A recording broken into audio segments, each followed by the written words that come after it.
अचानक रागिनी को जोर जोर से खांसी उठने लगती है। इसे देखते ही रुद्र ने कहा, देखो मैंने कहा था ना, इसने जरूर मिठाई में कुछ गड़बड़ की है। देखो अब इसके साथ ही हो रहा है। भैरव हैरान था। रागिनी अपनी खांसी पर कंट्रोल करते हुए बोली, अरे बाप रे, बिल्कुल सही कहा माइकिंग, आपके बड़े भैया ने। मिठाई में वाकई में बहुत गड़बड़ है। मैंने मीठे की जगह नमक डाल दिया। छी, कितना गंदा टेस्ट है। यह बोलकर रागिनी मिठाई को साइड के टेबल पर रख देती है। रुद्र हैरानी से रागिनी की तरफ देख रहा था। रागिनी ने अपने फेस एक्सप्रेशन को थोड़ा नॉर्मल करने की कोशिश करते हुए भैरव की तरफ देखकर कहा, I am really sorry making, पता नहीं इतनी बड़ी गलती मुझसे कैसे हो गई। मैंने बिल्कुल भी ध्यान नहीं दिया। वो क्या है ना, मीठा और नमक एक जैसे कलर के होते हैं, तो मैं थोड़ा कंफ्यूज हो गई। उसके बाद रागिनी ने भैरव की तरफ देखकर कहा, आपने बिल्कुल सही कहा था, मिठाई का तो वाकई में जहर बन गया। Thank you so much. अगर आप मुझ पर इल्जाम नहीं लगाते तो, और अपने आप को बेकसूर साबित करने के लिए मैं ये मिठाई नहीं खाती, तो पता नहीं चलता कि कितनी खराब बनी है। खाना खा माइकिंग के बर्थडे के दिन मूड खराब हो जाता। रुद्र अनोइंग केस बनाकर अपनी नजरों को घुमा लेता है। भैरव ने एक गहरी सांस ली और कहा, बड़े भैया, रागिनी ऐसा कुछ नहीं कर सकती, डोंट वरी। मैं जानता हूँ आपको मेरी बहुत ज्यादा चिंता है, मगर मैं किंग हूँ यहाँ का, ऐसे ही कोई मुझे नहीं मार सकता। भैरव मुस्कुराकर रुद्र के कंधों पर हाथ रखकर बोला, मेरी इतनी चिंता करने के लिए थैंक यू। रागिनी ने भी रुद्र से कहा, अपने किंग के लिए आपका इतना ओवर पॉजेसिव होना बहुत अच्छी बात है, मगर इसका मतलब यह नहीं कि आप मुंह उठाकर किसी पर भी कोई भी इल्जाम लगा दें। मैं और मेरा भाई किंग की कैद में है। अगर मैंने ऐसा कुछ किया होता तो मैं और मेरा भाई यहाँ से जिंदा नहीं निकल पाते। इस बात को मैं अच्छे से जानती हूँ। रुद्र हल्के गुस्से में रागिनी की तरफ देखता है।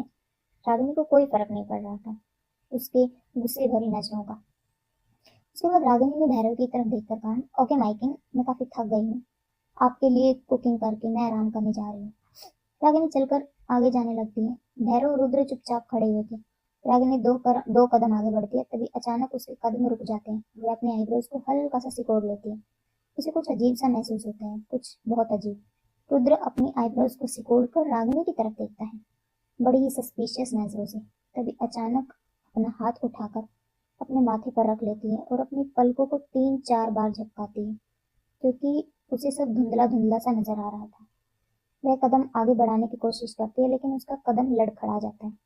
अचानक ही उसकी आंखों के सामने सब धुंधला हो जाता है। वह अपना बैलेंस खोकर गिरने ही वाली थी कि भैरव यह देखकर तुरंत रागिनी को पकड़कर बोला, रागिनी। देखते ही देखते भैरव की आंखों में रागिनी बेहोश हो जाती है। भैरव चौंक जाता है। रुद्र भैरव से बोला, आई थिंक मैं गलत नहीं था माइकिंग, यह लड़की सच में खतरा है। भैरव बड़ी कॉम्प्लिकेटेड से इमोशन के साथ बेहोश रागिनी की तरफ देखता है। उसे बेहोश देखकर अजीब सी हलचल होती है उसके सीने में। वह रागिनी को अपने बाहों में उठाता है और रुद्र से कहता है, शाही वेद को बुलाओ जल्दी, मैं इसे अपने कमरे में लेकर जा रहा हूँ। वह जाने लगता है कि रुद्र उसका हाथ पकड़कर बोला, क्या कर रहे हो तुम भैरव? यह लड़की बेहोश हो गई मिठाई खाने के बाद। क्या तुम्हें दिखाई नहीं दे रहा कि मिठाई में कोई प्रॉब्लम थी? भैरव रुद्र से बोला, अगर वाकई में ऐसा है तो ये वैद्य जी ही बता सकते हैं कि रागिनी के बेहोश होने का कारण क्या है। भाई, आप वैद्य जी को बुलाइए। अगर आप जो कह रहे हैं ये वाकई में सही हुआ, आगे क्या करना है मुझे अच्छे से पता है। उसके बाद भैरव कड़क नजरों से बेहोश रागिनी की तरफ देखता है और उसे लेकर अपने कमरे में जाता है। थोड़ी देर में वैद्य रागिनी की नब्ज चेक करती है, जो बिस्तर पर बेहोश पड़ी थी।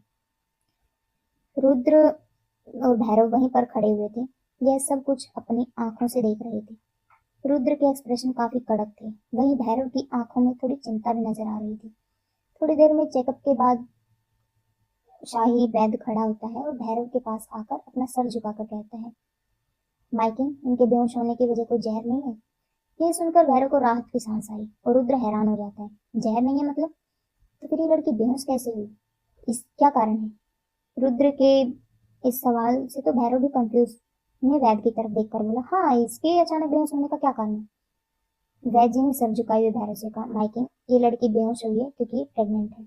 अचानक वैद्य जी की बात सुनकर रुद्र और भैरव की आंखें और मुंह फटा का फटा रह जाते हैं। भैरव इतना शॉक हो जाता है कि कुछ सेकंड तक रिएक्ट ही नहीं कर पाता। रागिनी प्रेग्नेंट है? फाइनली उसने कर दिखाया। उसने रागिनी को प्रेग्नेंट कर ही दिया। वो पिता बनने वाला है। रुद्र वैद्य जी से बोला, थैंक यू, आप जा सकते हैं।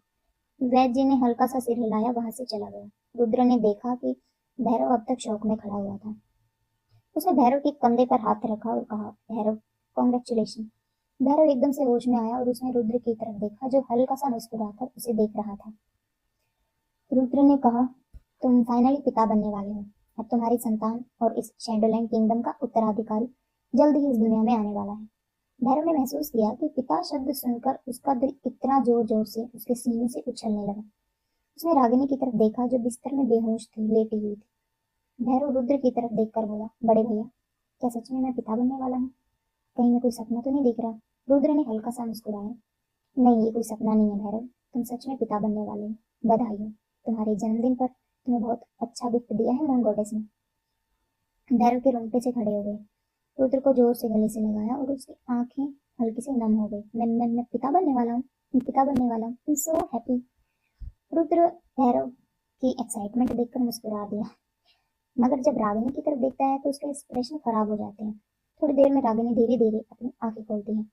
उसका सर काफी भारी लग रहा था। वह अपना सर पकड़ती है और अच्छे से अपनी आंखें खोलकर चारों तरफ देखती है। वह इस कमरे को तुरंत पहचान लेती है जहाँ जिस बिस्तर पर वो लेटी हुई थी। ये बिस्तर भैरव का है। रागिनी उठकर बैठ जाती है। तभी कमरे में भैरव की एंट्री होती है। देखता है कि रागिनी को होश आ चुका है। तो यहाँ आ गए? भैरव की आवाज सुनकर रागिनी पलट कर देखती है। वो बिस्तर से खड़ी हो गई और नर्वस होकर बोली, माइकिल, मैं यहाँ कैसे? कुछ बोल पाती उससे पहले ही भैरव तेजी से उसके पास आया और उसे अपनी बाहों में मजबूती से पकड़ लिया। अचानक भैरव के ऐसा करने से रागिनी चौंक गई। भैरव ने उसे अपने मजबूत बाहों में पकड़कर अपने सीने से लगाया हुआ था। उसको कुछ समझ ही नहीं आ रहा था क्योंकि कुछ ऐसे ही एक्सप्रेशन बनाकर रखे थे उसने चेहरे के। वो सिर्फ इतना बोली, माइकिल। अभी भैरव ने रागिनी से कहा, मैंने फाइनली कर दिखाया, तुम प्रेग्नेंट हो, मेरा बच्चा इस दुनिया में आने वाला है। अचानक भैरव की बात सुनकर रागिनी की आंखें बड़ी हो गई। क्या? प्रेग्नेंट? और मैं? भैरव ने हक ब्रेक किया और रागिनी की आंखों में देखा। काफी ज्यादा शौक लग रही थी। उसके चेहरे को अपने हाथों में पकड़कर भैरव ने थोड़ी नरम आवाज में कहा, thank you Ragini, thank you so much. जब वैद जी ने मुझे बताया कि तुम प्रेग्नेंट हो, मैं बता नहीं सकता कि मुझे कैसा फील हुआ। ये सिर्फ तुम्हारी वजह से, मुझे इतनी खुशी देने के लिए, thank you so much. Bhairav आगे बढ़ा और रागिनी के माथे पर किस किया। रागिनी अब तक हैरानी में खड़ी हुई थी। भैरव की बातें सुनकर वह थोड़ा होश में आई। रागिनी ने भैरव की आंखों में देखते हुए कहा, अब तो बच्चा पैदा होने के बाद आप मुझे जाने दोगे ना? अचानक रागिनी के शब्द सुनकर भैरव हैरान हो गया। क्या? क्या मतलब? भैरव ने थोड़ा कंफ्यूजन में पूछा। रागिनी ने 2 कदम पीछे हुए कहा, काफी स्ट्रेस आवाज में, आपने कहा था कि मैं बच्चा पैदा करके आपको दूंगी तो आप मुझे और मेरे भाई को आजाद कर देंगे। अब तो आपका बच्चा इस दुनिया में आने वाला है, उसके बाद तो आप हम दोनों को यहाँ से जाने दोगे ना मायके? रागिनी की कड़क आवाज सुनकर, उसकी बात सुनकर भैरव थोड़ा हैरान हो जाता है और चुप खड़ा रहता है। उसने अपने मन में सोचा, ये आजाद होना चाहती है, तो क्या इसका मतलब इसने मेरा प्रपोजल रिजेक्ट कर दिया?